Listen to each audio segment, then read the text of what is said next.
Jangan lupa subscribe di YouTube channel Metro TV News dan juga nyalakan notifikasinya. Pemirsa, praktik mafia tanah di Indonesia hingga saat ini masih terus terjadi. Mengeruk keuntungan banyak dengan merugikan orang lain seakan tidak peduli atau mungkin lupa bahwa tindakannya itu melawan hukum. Terbaru kasus mafia tanah menimpa artis Indonesia Nirina Zubir dan itu akan menjadi pembuka fact check kita pada kesempatan hari ini pemirsa. Kita akan lihat paparan datanya yang telah kami siapkan untuk kasus mafia tanah yang menimpa artis Nirina Zubir ini. Terjadi ketika ada 6 sertifikat milik keluarga Nirina Zubir yang dibalik namakan atas nama Riri. Siapa itu dia Riri? Riri ini adalah ART atau asisten rumah tangga dari keluarga Nirina Zubir. Kemudian dari 6 sertifikat yang sudah dibalik nama itu, 3 sertifikat sudah dijual dan sisanya diagunkan di bank. Dalam kasus ini polisi telah menahan dan menetapkan 5 tersangka. Siapa saja tersangka yang telah ditetapkan oleh pihak kepolisian? Kita akan menuju ke slide berikutnya pemirsa. Ada 5 tersangka, ini adalah nama-namanya, ini kita sudah rangkum bersama. Yang pertama adalah Riri Kasmita. Seperti yang tadi sudah saya sampaikan, Riri Kasmita ini adalah ART dari Nirina Zubir dan sudah ditetapkan sebagai tersangka pada tanggal 17 November lalu. Kemudian yang kedua adalah Erdianto yang merupakan suami Riri, sama ditetapkan sebagai tersangka sejak tanggal 17 November 2021. Farida sebagai notaris sudah ditetapkan sebagai tersangka sejak tanggal 17 November. Kemudian ini yang terbaru, baru ditetapkan sebagai tersangka kemarin pemirsa. Yaitu yang pertama adalah Ina Rosiana selaku pejabat pembuat akta tanah dan Erwin Ridwan yang juga memiliki peran yang sama dengan Ina Rosiana yaitu selaku pejabat pembuat akta tanah. Sekali lagi keduanya sudah ditetapkan sebagai tersangka tanggal 23 November. Tetapi perbedaannya untuk Ina Rosiana ini dilakukan jemput paksa oleh polisi. Sedangkan untuk Erwin Ridwan ini datang secara sukarela ke kantor polisi pada hari Selasa siang.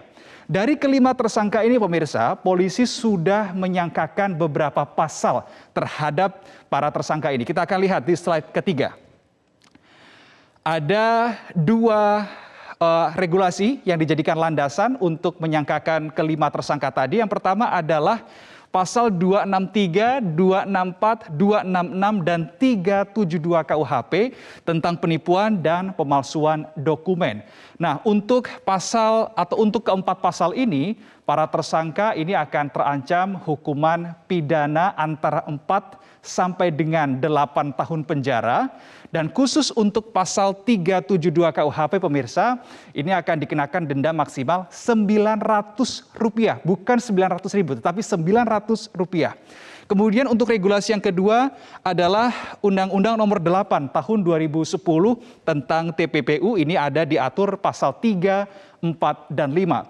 Untuk hukumannya ini akan dikenakan pidana penjara antara 5 sampai dengan 20 tahun serta denda paling banyak antara 1 sampai dengan 10 miliar rupiah. Kita melihat pidana dendanya antara Undang-Undang TPPU dengan Undang-Undang KUHP selisih sangat jauh di situ. Yang satunya Rp900, yang satunya sampai dengan angka miliaran rupiah.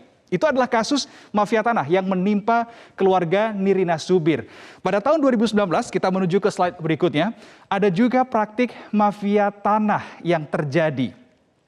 Di tahun 2019 ada praktik mafia tanah yang terjadi di kawasan Banten dan ini menghambat investasi senilai Rp50 triliun. Dan oknum mafia tanah tersebut meraup keuntungan sampai dengan Rp200 miliar. Modusnya, pada saat itu oknum mafia tanah mengklaim memiliki HPL atas tanah yang dimiliki oleh Krakatau Steel, padahal tanah itu sudah dimiliki oleh Krakatau Steel sejak pada tahun 1963. Kemudian oknum mafia tanah bahkan saat itu sempat berkirim surat ke Kapolri, kemudian ke Kementerian ATR BPN, bahkan hingga ke Presiden. Ini adalah modus yang dilakukan pada saat kasus mafia tanah terjadi di Banten dan sekali lagi menghambat investasi senilai Rp50 triliun.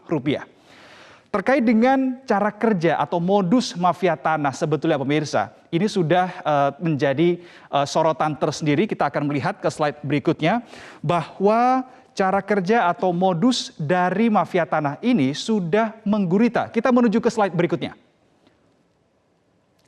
Ini adalah statement yang disampaikan oleh RB Agus Wijayanto yang merupakan Dirjen PSKP Kementerian ATR BPN. Ia mengatakan bahwa praktik mafia tanah sudah menggurita, banyak pihak terlibat, mulai dari hulu hingga ke hilir. Mereka bekerja sama dengan oknum menggugat tanah atau bangunan yang punya sertifikat dengan semacam kesepakatan di antara mereka untuk mendapatkan bagian dari tanah yang disengketakan. Agus Wijayanto, Dirjen PSKP Kementerian ATR BPN juga mengatakan bahwa praktik mafia tanah seringkali dilakukan dengan memprovokasi beberapa masyarakat untuk menggarap tanah kosong atau yang sedang dimanfaatkan. Kemudian nantinya mafia tanah akan mengklaim bahwa beberapa orang itu sudah menduduki tanah tersebut atau memiliki tanah tersebut dalam jangka waktu yang cukup lama. Namun juga tidak jarang pemirsa, para mafia tanah menggunakan jasa preman untuk yang pertama memagar, menggembok, dan mendirikan bangunan untuk menguasai tanah. Itu adalah beberapa modus yang sering kali dilakukan oleh para mafia tanah. Kemudian di slide ini kita akan melihat sanksi kalau ada anggota atau oknum BPN yang terlibat. Kalau ada, ini adalah sanksi yang bisa dikenakan kepada mereka. Yang pertama adalah pencopotan jabatan, kemudian tingkatan berikutnya adalah pemecatan dari institusi, dan yang terakhir akan dikenakan pasal 55 dan 56 KUHP. Dalam artian, oknum anggota BPN tersebut akan dipolisikan dan akan dibawa ke ranah hukum. Terkait dengan tanah pemirsa, sebetulnya ini juga menjadi salah satu fokus dari Presiden Joko Widodo sejak periode pertamanya memimpin Indonesia dengan adanya program percepatan sertifikasi tanah sejak tahun 2017. Kita lihat di sini, ada 5,4 juta sertifikat tanah yang dibagikan. Kemudian meningkat di tahun 2018 menjadi 9,3 juta, bertambah 9,3 juta. Di tahun 2019, bertambah 11,2 juta sertifikat tanah dari yang sebelumnya per tahun hanya ratusan ribu sertifikat tanah yang terdistribusikan kepada masyarakat. Kemudian di tahun 2020 kita melihat angkanya turun menjadi 6,8 juta sertifikat tanah karena memang kita ingat bahwa suasana pandemi COVID-19 ini menjadi salah satu penghalang untuk kelancaran distribusi sertifikat tanah. Saya mau ajak Anda untuk menyimak statement yang dikatakan oleh Presiden Joko Widodo terkait dengan program sertifikasi tanah ini. Presiden Jokowi mengatakan, "Saya tidak ingin rakyat kecil tidak mempunyai kepastian hukum terhadap lahan yang menjadi sandaran hidup mereka. Saya juga tidak ingin para pengusaha tidak mempunyai kepastian hukum atas lahan usahanya." Artinya, kepastian hukum atas tanah yang memberikan keadilan kepada seluruh pihak adalah kepentingan kita bersama. Itu adalah statement yang disampaikan oleh Joko Widodo, Presiden Republik Indonesia.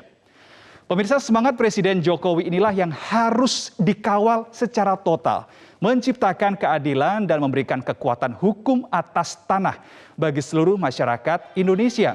Karena semakin banyak tanah yang bersertifikat, maka hal ini akan mempersempit ruang gerak mafia tanah. Meski begitu, masyarakat tetap harus mewaspadai berbagai modus mafia tanah agar terhindar dari kerugian. Sementara demikian paparan fact check untuk kali ini. Marvin, kembali ke Anda. Roy Nuroksa, terima kasih untuk paparan Anda.